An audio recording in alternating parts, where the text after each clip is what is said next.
This episode of Geek's Guide to the Galaxy is brought to you by worldofleathercraft.com, featuring leather wallets, bags, and more, all carved with designs from your favorite fantasy and science fiction movies and TV shows. Learn more at worldofleathercraft.com.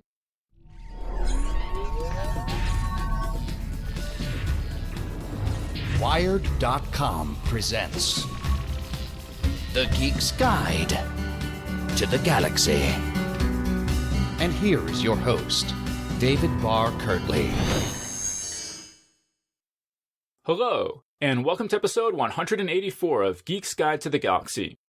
Our guest today is Ginger Strand, author of the new book The Brothers Vonnegut, Science and Fiction in the House of Magic, which describes how Bernard Vonnegut's experiments in weather control helped inspire the novels of his brother, Kurt Vonnegut. And today's show is brought to you by worldofleathercraft.com, which is run by leatherwork artisan and lifelong fantasy and science fiction fan Ellen Sanders. The bio on her website reads, "I'm an original geek. I started out with Star Trek the original series, the Lost in Space TV show, Space 1999, and Doctor Who with Tom Baker. Back then, choices for science fiction and fantasy on TV were few, so I was a voracious reader too. Fortunately, there was a great public library in my town. I lived there during the summers and read all the Asimov, Heinlein, McCaffrey, Clarke, and countless others I could absorb. My cousin and I went to at least a dozen sci-fi conventions in the 90s, mostly in St. Louis and Champaign, Illinois. We saw all the original Star Trek cast except DeForest Kelley, and most of the next-gen folks. Most recently, we went to the Wizard World Con in Chicago, August 2014, where I was a vendor, and it was sheer madness, in the best possible way. I absolutely love seeing all the costumes and talking to people." So that's Ellen, and she makes handmade leather wallets, laptop bags, book covers, clocks, guitar straps, and much more.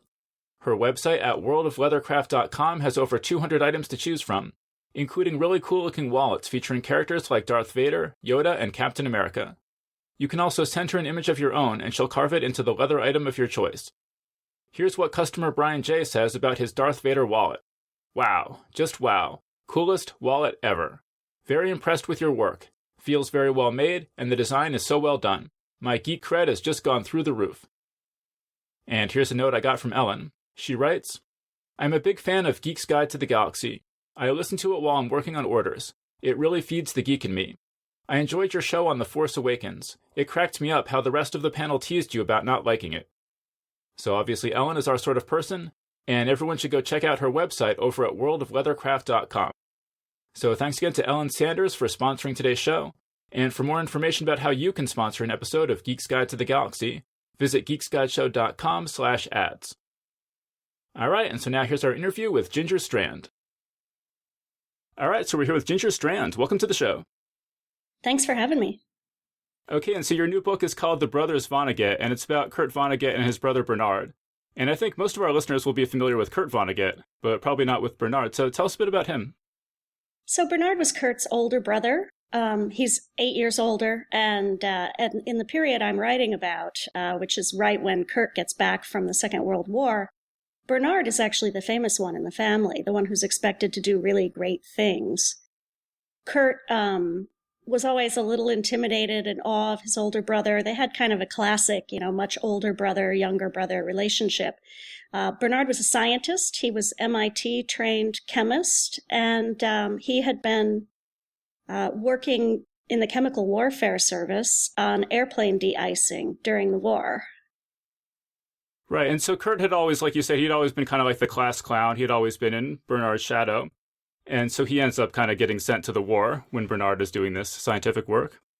Yeah, and in, certain tellings of that story, it's almost as if Bernard had something to do with that. Bernard had insisted that, along with Kurt's father, that Kurt should study science in college. So Kurt went to Cornell, which was the school that his brother and his father chose for him. And he was majoring in biochemistry, and he wasn't really that into biochemistry. He really was more into writing for the school newspaper. And as a result, his grades were not so great. And he ended up dropping out to join the war. Right. And so he, like you say, he'd sort of grown up in this family where science was really important. And as a kid, Kurt had a positive outlook on science. But that really changed as a result of his experiences in the war. Yeah, that's a great point and pretty important to the book. He saw some things, some technological things that he felt were not so great. One of them, of course, being the firebombing of Dresden, which he was witness to firsthand as a prisoner of war in Dresden. And then he came back from the war and a few days before he got married, experienced Hiroshima. And to him, the things kind of combined in his mind, this kind of use of technology as the ultimate weapon of war. And he began thinking at that point about the moral obligations of scientists, as a lot of scientists and other people were doing at the time. Right, and you said that a lot of them were, that actually a science fiction novel by H.G. Wells called The World Set Free almost became the inspiration for a lot of these prominent scientists for how they were going to approach this new problem. It's true. A lot of the atomic scientists themselves were reading this novel and passing it around. It's kind of it's an interesting novel, but it's kind of a long and somewhat tedious at points novel about what happens when atomic energy is invented. And Wells was somewhat prescient in saying, this could potentially be a great thing for humanity, but it could also potentially cause all kinds of problems. And not just war, but also just changing the way power is made and distributed and the way people's jobs work, things like that. Right. So, but his solution he was proposing was actually a world government. Absolutely. And a lot of the scientists and other intellectuals, Kurt and Bernard Vonnegut included, really believed in this in the years after the Second World War. This was something I really didn't know much about when I started researching the book, and I found it really fascinating to learn that there was this period of great optimism after the atomic bomb when people really believed that, now war is just so awful. It's such an awful thing and has the potential to destroy the planet and all of humanity. So we're obviously going to move beyond it. And in order to do that, we're going to have to move beyond nation states and have a world government. Right. And that didn't happen, obviously. But so No.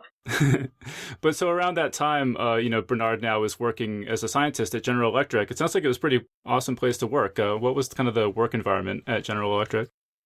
So General Electric is, of course, a great big company, very intimately involved in a whole lot of important post-war industries, but they also had what was known as the GE Research Lab. And if you know anything about Bell Labs, this was an industrial research lab very similar to Bell Labs, where the scientists not only worked on improving GE products and helping GE extend the range of their patents and things like that, but they also just did pure research.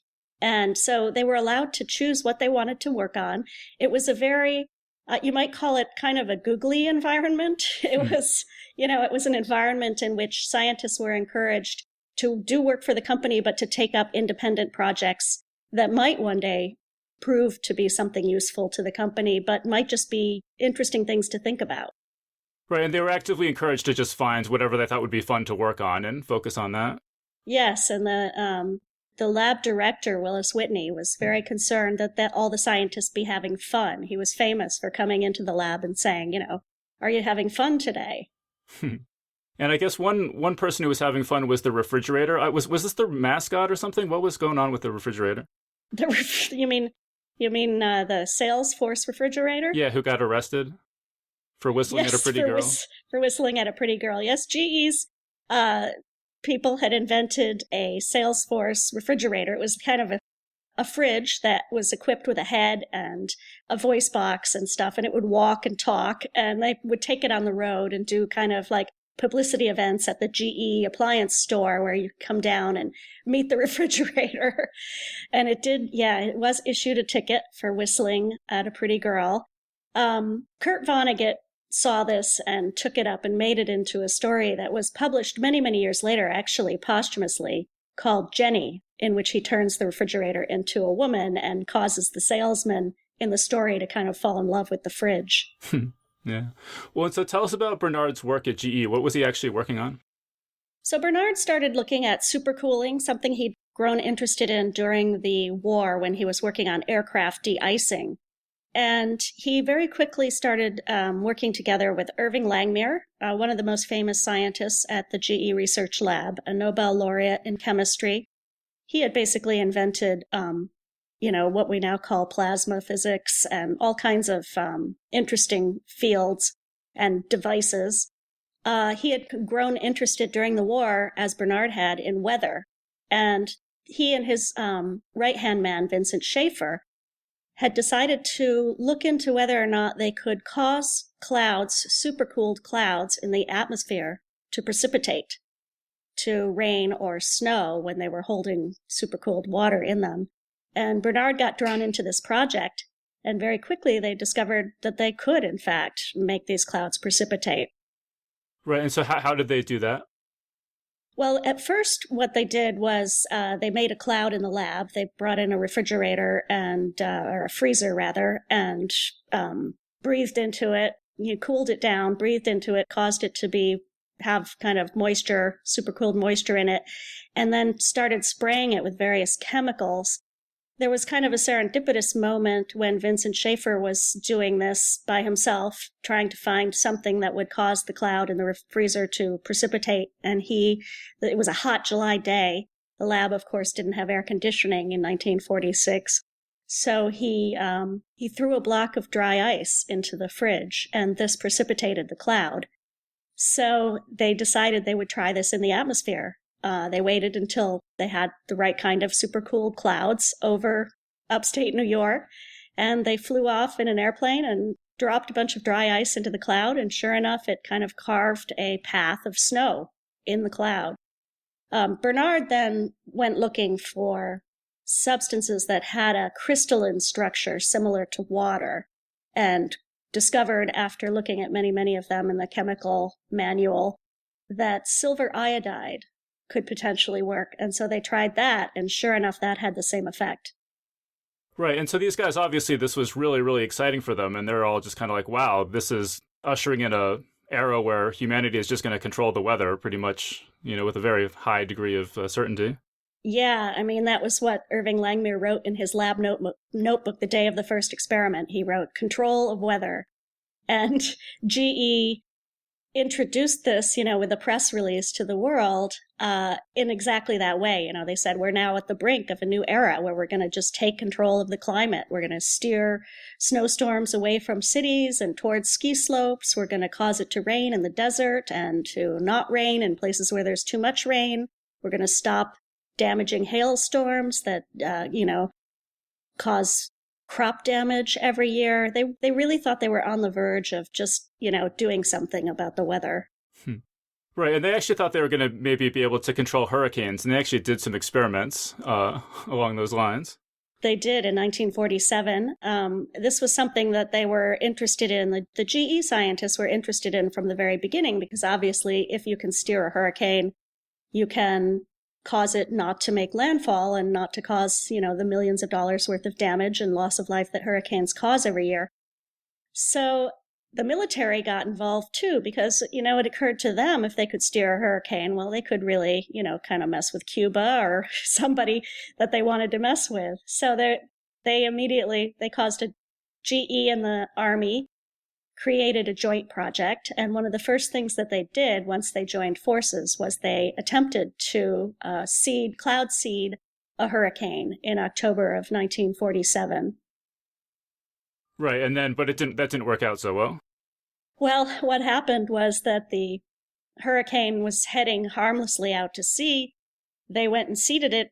Immediately upon seeding, the hurricane made a hard left, kind of like a dogleg left, and went back to the coast and slammed into Savannah and Charleston and caused all kinds of damage. GE immediately had to issue press releases saying, well, we did not actually seed the hurricane. And the military classified all the information, and everyone just went out and denied the entire incident. The lawyers, the GE lawyers, were having heart attacks this whole time, as you can imagine. Yeah, of course. Okay, and so then what has Kurt been up to this whole time? Well, Kurt was very much had a front row seat for all of this. He's watching his brother. He had taken a job in 1947 in the PR department at GE, which was known as the News Bureau, because it was organized almost like a newspaper. And his brother had recommended him for this job. It was a nice, stable corporate job, with benefits, and employee discount on appliances. It would allow him to afford to buy a house. Kurt had just had his first child and was concerned about supporting his family. So, he took this job, even though he didn't really want to be a corporate publicity flack. It was a nice, safe job, and it at least meant that he was going to see lots of interesting stuff and be working in a kind of newsroom environment. So he had come to GE as a kind of GE cheerleader, and he was kicking out press releases one after the other about these great projects that GE was working on. Yeah. And so how did he get started writing his own fiction? Kurt had been writing fiction since he got back from the war. He first started trying to write about the war. He started trying to write about, to write other things. He and his wife, Jane, sat down together and looked at all the magazines and tried to figure out what kind of things, the magazine editors were looking for. Kurt was nursing this secret ambition to be a writer, but it really took him a long time to get it right. He was writing a lot of stories that he thought might appeal to, say, an editor at Redbook or an editor at the Saturday Evening Post. And the editors kind of didn't like anything he was producing for quite some time. So there's kind of a long and grueling apprenticeship that's very fascinating to see as he teaches himself to write. Right, and his wife is extremely supportive. It's almost just amazing how supportive it is. You say that she told him he was a modern-day Chekhov, that if he'd lived in the Elizabethan age, he'd have been Shakespeare. She did. And sometimes, she was so much a supporter of him and so helpful to him that sometimes it even scared him. He would say, I hope that your whole affection for me doesn't depend upon my being a great writer. And Jane was just this amazing person who just had this ability to hang on to her confidence through thick and thin. And she basically goaded him into really taking himself seriously as a writer.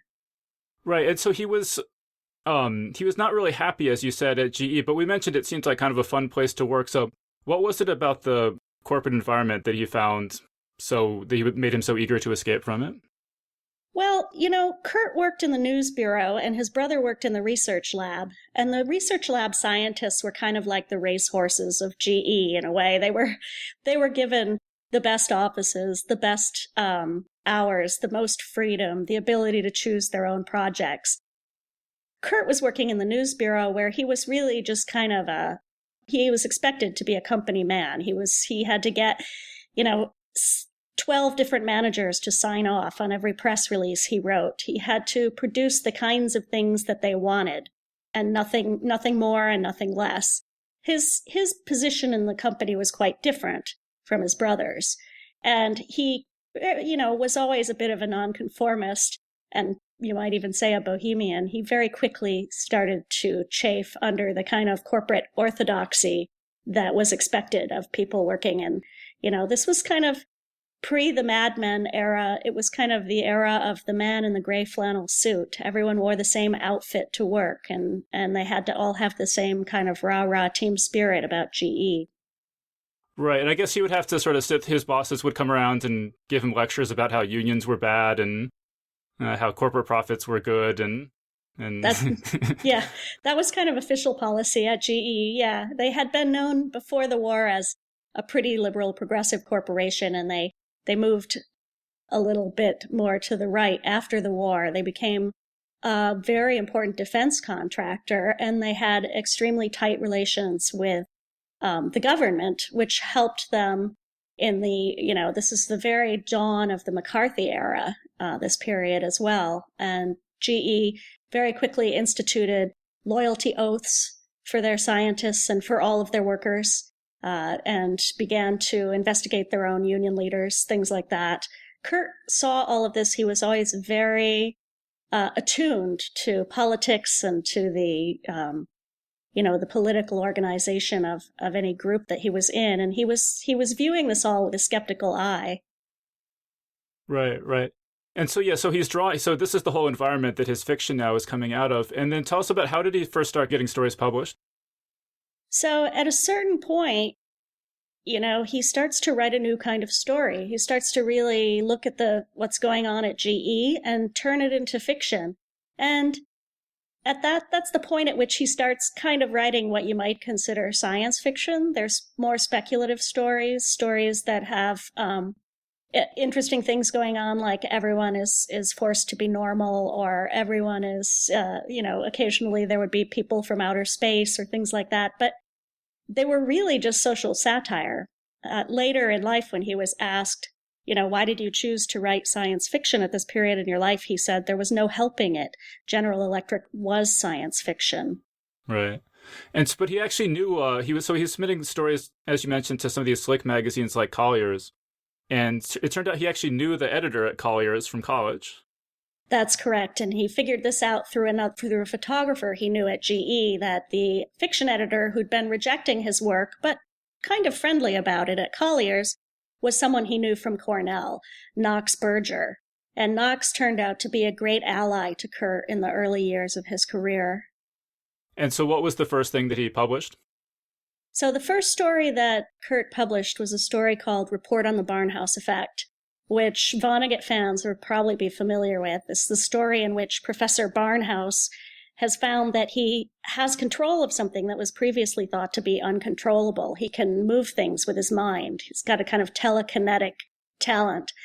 And he is very excited to use this new skill for the benefit of humanity, and quite distressed to find that, in fact, what happens is the admirals and generals get involved and want to use it as a weapon.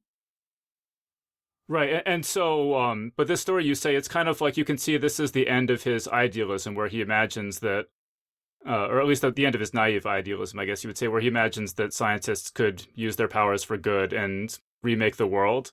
And that finds expression in this story. Yeah, and I think that very much comes out of watching the real ethical dilemmas that his brother Bernard was struggling with at GE when he had invented something, a way of controlling something that was previously thought to be uncontrollable, and immediately the project gets taken and turned into a kind of military effort to create a superweapon. Bernard was every bit as disturbed by that as Professor Barnhouse was by the use of his skill. Well, and speaking of Bernard, I mean, you say that it's around this time that Kurt first sort of comes up with the idea that would eventually become Cat's Cradle. It took quite a long time for it to actually develop into that book, but tell us about how he got that idea. Yeah, well, the interesting thing is that it wasn't originally his idea. He was at a cocktail party one night at GE, and someone told him this interesting story about Irving Langmuir, Bernard's colleague, that Irving Langmuir had been given the job of entertaining H.G. Wells and being his tour guide when H.G. Wells came to visit the plant some time ago, before the war. And Irving Langmuir decided that he didn't really know many novelists, and he thought, well, how do you talk to a novelist? I guess you just make up ideas for them. So Irving Langmuir said, hey, H.G. Wells, I have an idea for you for a novel. How about writing a novel about a form of ice that's solid at room temperature? And this could get out, if it got out into the water supply, it would end the world. And H.G. Wells kind of thought, meh, he just passed on it. And nothing came of it. When Kurt heard this, he thought, finders keepers. So this idea, which eventually, of course, becomes the concept Ice 9, was kicking around in his head ever since those early days at GE.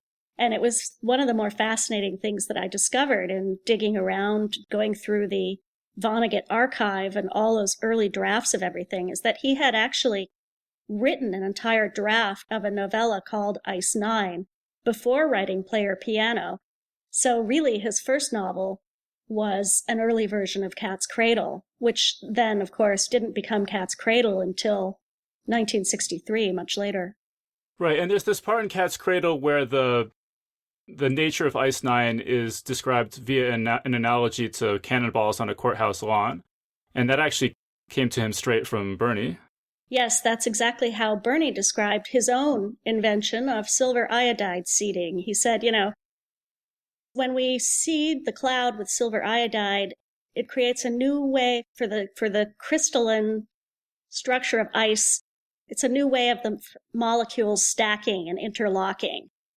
And he explained to Kurt that there were, in fact, different kinds of ice. There was Ice 1, Ice 2, Ice 3. I think at that point in time, there were only about 5 or 6 crystalline forms of ice known. Now, of course, there are more, including a real ice 9. But this took root in Kurt's head and became, the way that ice 9 is described in Cat's Cradle. Right. And I guess we should say that the reason that Langmuir needed to come up with some strategy for talking to H.G. Wells is because he was kind of an odd guy and not necessarily the most, charismatic, talkative sort of guy. Yeah, he was very charismatic, but he was charismatic in a monomaniacal science way. So he, would talk about science, and Bernard Vonnegut was much the same way, could talk about science for hours on end without shutting up.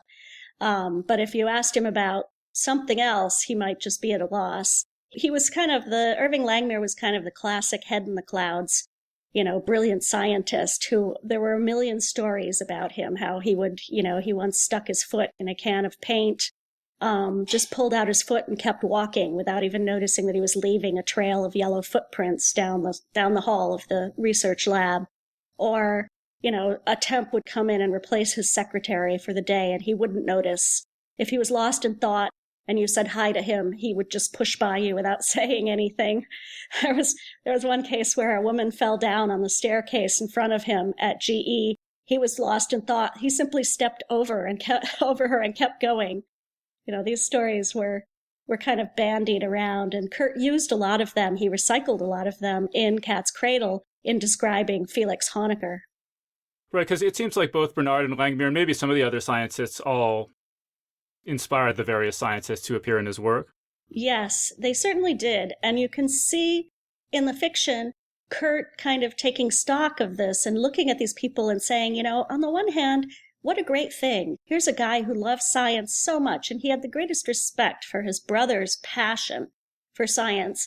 And on the other hand, he really thought there could be a problem with this. Here are people who have the capacity to invent a superweapon. What are their ethical obligations? What if they don't ever think about what it is that they're inventing and they just invent things for the sake of inventing things? That could be a problem. And that's something that scientists themselves were discussing a lot in this era, in the wake of course, the Manhattan Project and the atomic bomb. Robert Oppenheimer famously, succinctly described that as the scientists have known sin. Right. And so Kurt, he's including all these ideas in his short stories, and he's thinking about writing his first novel, which would be Player Piano. But actually, one way in which this seems like science fiction to me is like I almost can't imagine a world where you could make a full-time living writing 5 short stories a year, and which you couldn't give up writing the short stories because you were making so much money at it. That's just, it almost seems like a fantasy world to me. Yeah, it's a funny little aside that was possible, but this was, recall, pre-television, so popular entertainment, and of course pre-YouTube, popular entertainment meant the radio and magazines, popular magazines. Right. And so tell us about Player Piano. How did that come about? So at the end of 1950, Kurt quit his job at GE because he had set a goal for himself of selling 5 short stories. He sold the 5 short stories, and that made more money than he would make in a year at GE. So he thought, oh, well, this is great. This will just keep going on like this forever, and I'll be able to write short stories. And I'll also be able to get some literary credibility by writing a serious novel. And he really thought of this as a serious novel. In the little notes he makes to himself around this time, he says, this is going to be like George Orwell's 1984 or Arthur Koestler's Darkness at Noon. He saw himself as writing a very serious critique of what he had seen at GE. And Player Piano, the company in Player Piano, is very much like GE. And Paul Proteus, who's the manager of the Ilium Works, is very much based on the manager types that Kurt knew from the Schenectady Works of General Electric. Right, and he knew that this was not going to go over well at GE. He did. He later said, I bit the hand that fed me. He so mercilessly skewers a lot of the elements of GE, particularly what he saw as the kind of blind corporate boosterism that, the worst example of which was this annual retreat that GE sponsored on Association Island up in the Thousand Islands part of upstate. And he skewers this in Player Piano as a place called the Meadows, and it's exactly like Association Island. Later, when GE shut down Association Island, Vonnegut, would occasionally take credit for having, convinced them that it was so ridiculous. Right, and to the extent that even after when the book was published, they didn't stock any copies of it anywhere in this whole town.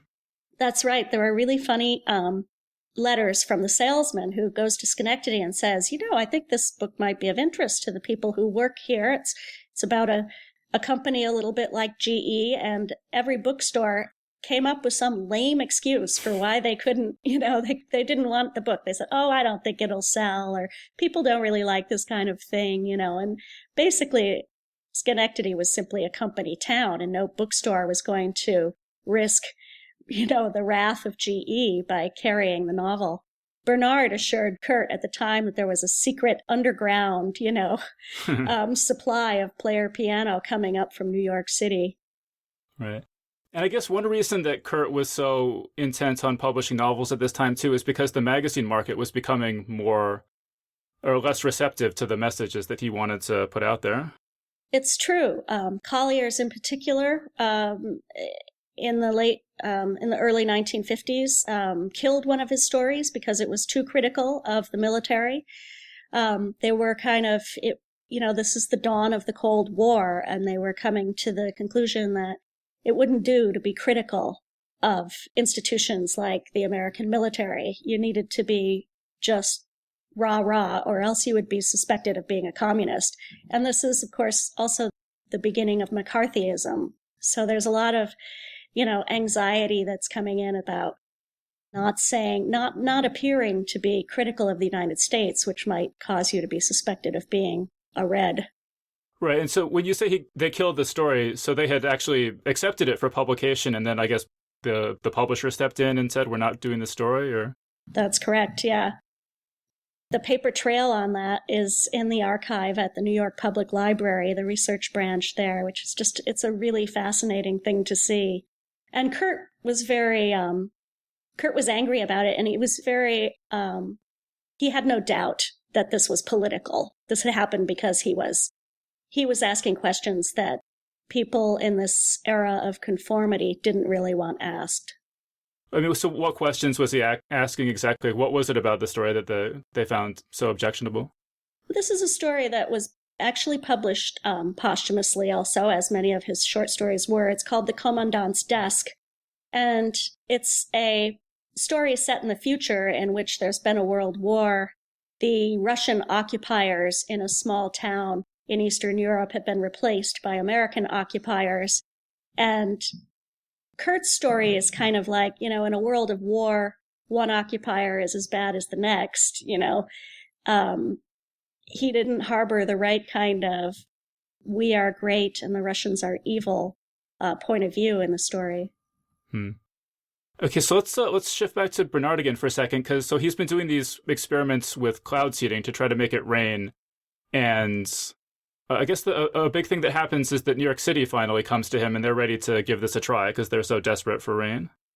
Yeah, this was a fascinating little episode, and it was one of the things that kind of led me into the book was an ongoing interest of mine, as always, New York City's hydro infrastructure, which is it's a glorious system. And New York City had not yet built the last and largest of their Catskill Mountain reservoirs in the late 1940s. In 1949, there was a drought. By 1950, they were running out of water. It was a time of absolute desperation. They literally had volunteers with armbands going door to door and banging on your, knocking on your door and asking to come into your apartment and see if you had leaky faucets or bad plumbing that could be replaced. The New York Times was publishing on their, every day, days until water pressure fails. They were literally expecting to run out of water. And in desperation, the city water commissioner visited GE to talk to the scientists and say, is it possible that we could make rain over the Catskills and, improve our situation in the reservoirs that we have up and running? And GE said, absolutely, yeah, we can do that. And they suggested hiring an independent consultant, and New York City hired an independent rainmaker named Wallace Howell, who was a friend of Bernard and Irving. And Wallace came to the city and instituted a cloud seeding program, both from the ground and from the air. They kind of bombarded the Catskill Mountains clouds with silver iodide and with dry ice. And what resulted was an extremely wet summer in which the reservoirs all filled up. And then they continued seeding because they were interested in the experiment going on, for a full year in order for their data to be more valuable.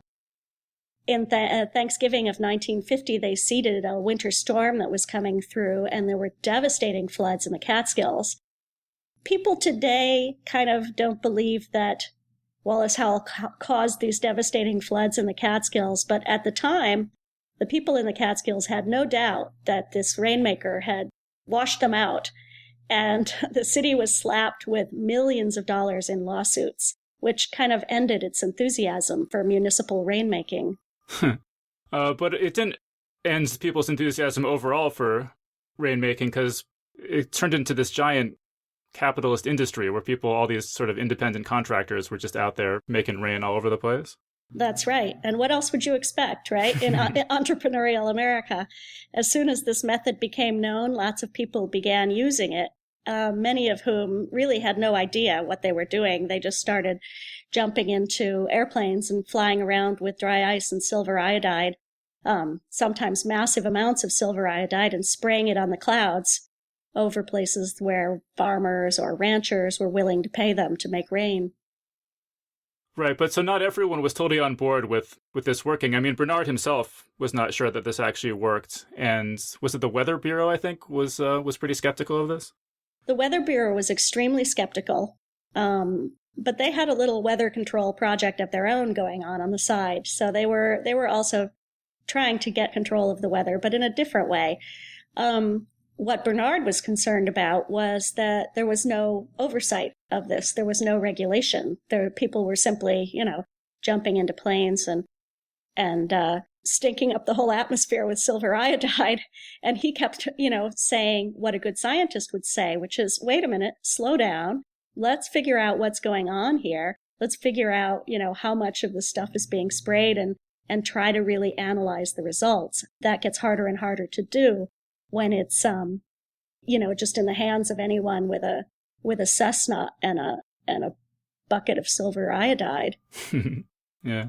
And so Bernard had been he loved his work and had been really into this cloud seeding idea, but kind of as his career progresses, he becomes less and less enchanted with GE. Tell us about that. Like, why did he sort of start to lose his enthusiasm for the company?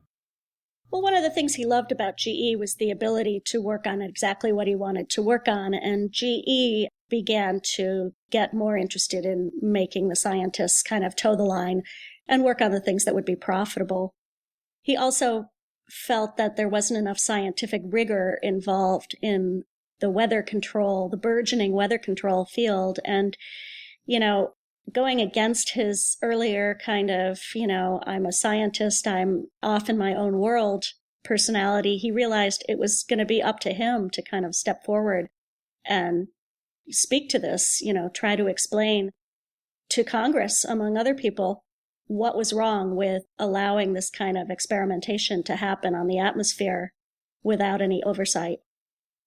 Right. And so, I mean, I think most people today would have the idea that cloud seeding doesn't work. I mean, I have never really heard of it before reading this book.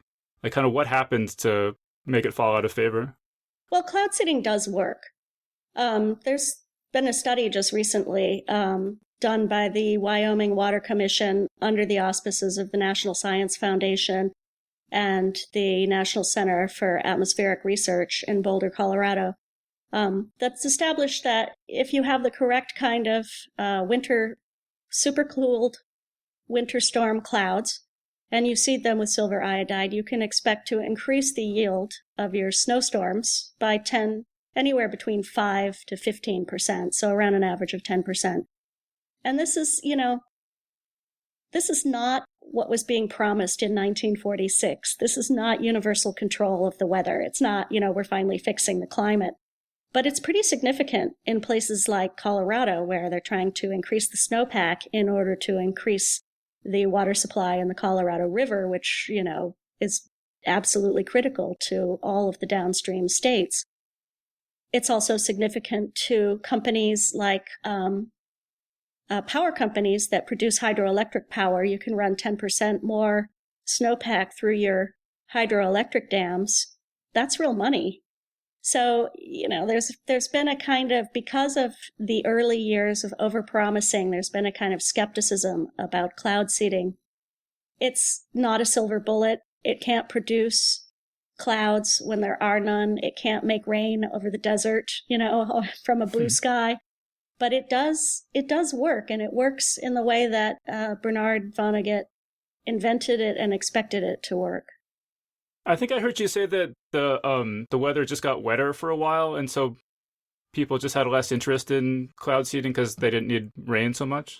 That's true as well. Anyone who pays attention to hydrology and the meteorological history knows that the second half of the 20th century was an extremely wet period, possibly an anomaly in meteorologic history, right? But many of our water regulatory compacts, say things like the Colorado Compact, are based on water levels in the rivers during that time.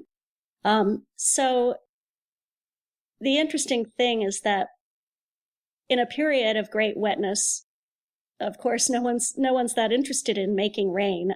The cloud seeders have a saying for that. They say, interest in cloud seeding is soluble in rainwater, which I love. I love that.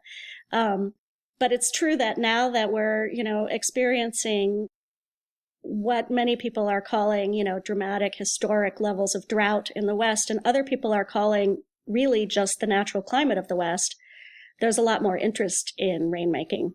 Yeah. I mean, one thing I thought was interesting was that Bernard said kind of the last straw for him at GE was that they cleaned up his desk while he was out. Yeah, that's a story he told. And I think that it's a nice example of someone choosing a symbol. He chose a good symbol for how GE had changed. It used to be the kind of place where scientists were given free rein and allowed to just have incredibly messy desks because they were expected to be creative problem solvers and explorers. And in the later years, they were more expected to be, as Kurt was when he was there, good company men. Yeah. It's funny because you also say there was a scientist at GE who had studied this issue of messy desks and had concluded that the people with the messiest desks were actually the most productive scientists. And I mentioned this to some of my friends, and people have very strong emotions when you bring up the subject of desk neatness. But Interesting. I'm always a person whose desk is a complete disaster, and I always am trying to be a person whose desk is neat. So, well, yeah, I'd say I'm an unapologetic messy desk person. But I mean, what do you make of that idea that messy desks are actually more productive desks? Well, I think that can sometimes be true. It was certainly true in Bernie's case. And Kurt frequently liked to tell the story of how someone came in one day and couldn't believe what a mess it was. And Bernie said, if you think that's bad, tapping his own head, you should see what's up here. Yeah, I love that quote. Okay, so getting back to Kurt then. So he had expected Player Piano to be this big hit that would establish his reputation, but then it just kind of it didn't kind of make as much of a splash as he was hoping to. And it actually ended up being sold to Bantam, a science fiction publishing house, where I guess they put kind of a cheesy cover on it. And you say that this began the process of consigning Vonnegut novels to the shelf-marked science fiction, a designation he would alternately embrace and bemoan. Yeah, I mean, he really did, as I was saying earlier, he really did think he was writing serious social critique when he wrote the novel. And, there's a lot of, every writer thinks that his or her first book is going to be, the life-changing breakthrough that suddenly causes everyone to get in line and your parents and siblings to respect you at long last and all these kinds of things. And it really never happens.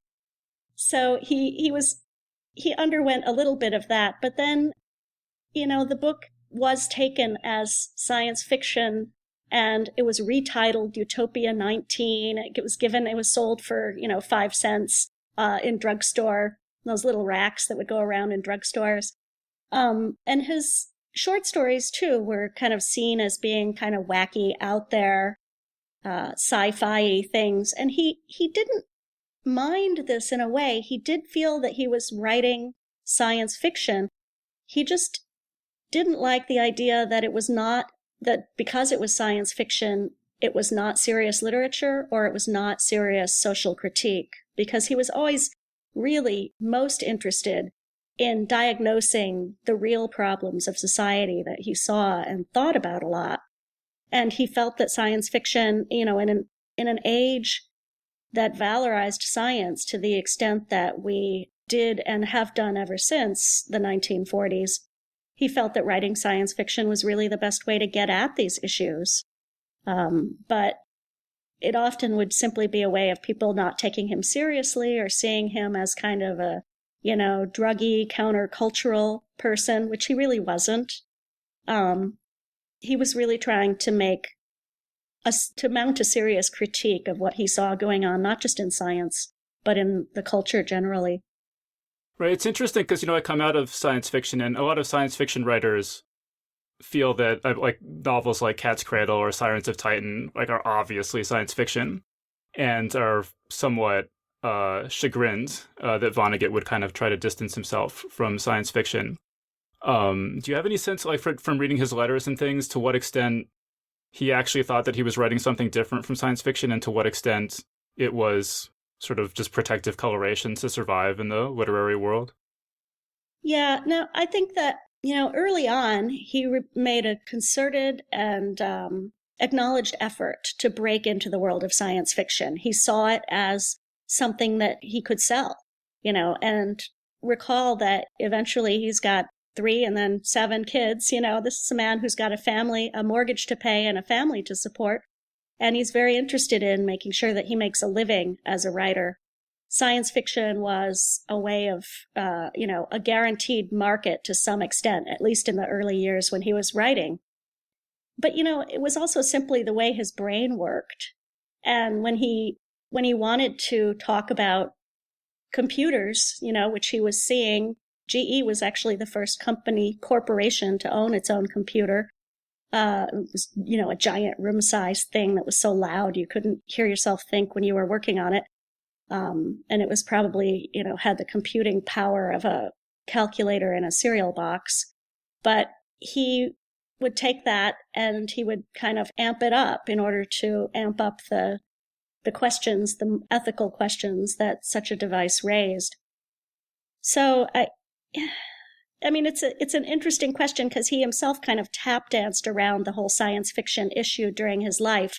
And he creates this science fiction writer, Kilgore Trout, who's an obvious, version of him, who appears in many of his novels and is always just a stunning failure, who's writing book after book of crazy, outlandish science fiction. And all of them are kind of, on some level, scathing social satires, but nobody recognizes it. And in many of his books are simply published as the necessary text in porn magazines. No one's actually even reading it. And I think, in many ways, Vonnegut, that's the way he saw himself. He's like, here I am doing this thing. I think I've put my finger on a lot of things. And because people don't take science fiction seriously, they won't take my critique seriously. Right. I mean, he did finally become this huge success, though, with his novel Slaughterhouse-Five. And you talk about how that also came out of ideas he was exposed to at GE. In particular, there was this book by Norbert Wiener called Cybernetics that everyone was reading. Mm-hmm. Yeah. And, Cybernetics was such a groundbreaking book. And it's interesting now because it's almost among many people, it's pretty much forgotten. Even among people who work in the computer industry, because the ideas that Wiener had have just so been incorporated into our thinking about computers that it's almost hard to believe that he had to say them. But, he was basically saying the brain is a kind of feedback loop. A computer is a kind of feedback loop. the brain and the computer both can learn by, processing feedback. And we should look at the connections between them in order to understand them both better. Right, and also the idea that Kurt had for the Tralfamadorians, the aliens who don't experience time the way that we do, also came out of cybernetics. That directly comes out of Wiener's idea of, Bergsonian and Newtonian time. There's a time of history, there's a time of human history in which time goes in one direction. And then there's the time of quantum physics in which everything has always existed and always will exist. And you could move back and forth within it. And so the Tralfamadorians are living in Newtonian time as Wiener saw it. Yeah. All right, so we're running short on time. So just kind of to wrap things up, why don't we talk about the legacy of the Vonnegut brothers? So first of all, Bernard, what do you kind of think his legacy has been? Well, I think, Bernard, after he left GE, he went on to work for a little while in another corporation, and then he became a professor at SUNY Albany. And much of his, while I was working on this book, I talked to a number of atmospheric physicists who had trained with him. And I've, since the book came out, received a lot of mail from others who knew him or were somehow influenced by him. And it seems to me that, of course, his legacy is cloud seeding. He also had a later theory about thunderstorms that was part of his scientific legacy. But one of the most meaningful legacies that he left behind was generations of students that he inspired to love science, and particularly the study of the atmosphere in all its weirdness. Right. I mean, you actually say in the book that you think that maybe one of his most significant legacies is that before him, people thought the idea of trying to change the climate, of humans changing the climate, was just ridiculous, outlandish science fiction, etc. And he showed that it could be done, and that's obviously proven to be more true than we had imagined. Yes, absolutely. And I think that, Project Cirrus, his work at GE, and the related weather control projects of the 1950s really did lay the groundwork for what is today climate science, and also the groundwork for contemporary meteorology. We have very good weather forecasting, particularly within the time span of 1 week now, and that's partly the result of these scientists working so hard to advance meteorology during the 1950s. And, they also saw from a very early point, and Bernard was one of the earliest to see this, that it might be possible that we could be having effects on the atmosphere that were greater than we imagined, because the atmosphere was so huge and so complex that, the flap of a butterfly's wings on one side of the planet could lead to a hurricane ultimately on the other. And there's a science, known as chaos theory that kind of looks at this today. But Langmuir and Bernard at GE were really laying the groundwork for that as well. Right. And so then how about Kurt Vonnegut? What do you think has been his legacy? Well, I think Kurt and his brother together both laid the groundwork for thinking hard about what it means to stay human and to continue to honor and value our humanity in a world where science can very easily be misconstrued as offering a technological fix to anything, I think they were both very skeptical of the technological, what I think of as the techno-utopian drive in science, the notion that, you can just science the shit out of anything and it will go away, including death, right? Eventually the singularity will take us all past our sad human bodies and into the cloud. And I think that Kurt and Bernard both were always saying, let's think about that. We really are human beings, and we should not allow ourselves to set that aside. Right. There's a speech you quote by Kurt that really, really struck me. This is a speech he gave at MIT in 1985. And he's talking about Bernard. And he says, if he had gone to work in Germany, he would have been helping to make Hitler's dreams come true. If he had gone to work in Italy, he would have been helping to make Mussolini's dreams come true. If he had gone to work in Japan, he would have been helping to make Tojo's dreams come true. If he had gone to work in the Soviet Union, he would have been helping to make Stalin's dreams come true. He went to work for a bottle manufacturer in Butler, Pennsylvania instead. It can make quite a difference, not just to you, but to humanity, the sort of boss you choose, whose dreams you help come true. Yeah, classic Vonnegut. Such a great quote, and really one of the important ideas, I think, at the foundation of all of his writing about science. All right, great. So, yes, we're pretty much out of time, so I think we're going to wrap things up there. So we've been speaking with Ginger Strand, and this new book is called The Brothers Vonnegut, Science and Fiction in the House of Magic. It's great. Everyone go check it out. So, Ginger, thank you so much for joining us. Thank you. This has been really fun. And that was our interview. So big thanks again to Ginger Strand for joining us on the show. Big thanks as well to everyone who's given us 5 stars on iTunes, including Lackadaisical Monkey Thing and Natalia Neuromancer. Natalia Neuromancer writes, "All I want to listen to all day. I stumbled across an old episode on YouTube 3 weeks ago and have been addicted ever since. I've been listening to all the old episodes via YouTube and just subscribed to the podcast. I've been telling everyone I know to give you guys a listen. I love everything about this show, and I'm so excited to read the books you all talk about." So big thanks again to Natalia Neuromancer for that great review. Special thanks as well to Jot Cowley and Chuck, who both just signed up this week to support us on Patreon. Geek's Guide to the Galaxy is made possible thanks to support from listeners like you.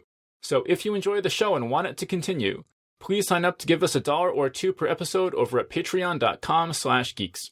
And if you'd rather make a one-time or fixed monthly contribution, you can do that via PayPal over at geeksguideshow.com/crowdfunding. And I'd like to give a special thank you to Trent Swindles, who just became PayPal patron number 130. So big thanks again to everyone who's contributed. We really appreciate it. I'd also like to thank Ellen Sanders for sponsoring today's show. Remember to check out her handcrafted leather items over at worldofleathercraft.com. Alright, so that was our show. So thanks everyone for listening, and we'll see you next time. The Geek's Guide to the Galaxy is a production of Wired.com. For more information about the show, visit geeksguideshow.com. To learn more about your host, visit davidbarrkirtley.com. Music and voiceover produced by yours truly, Jack Kincaid. If you enjoyed this program, tell your friends. If you didn't enjoy it, tell no one. Thank you for listening.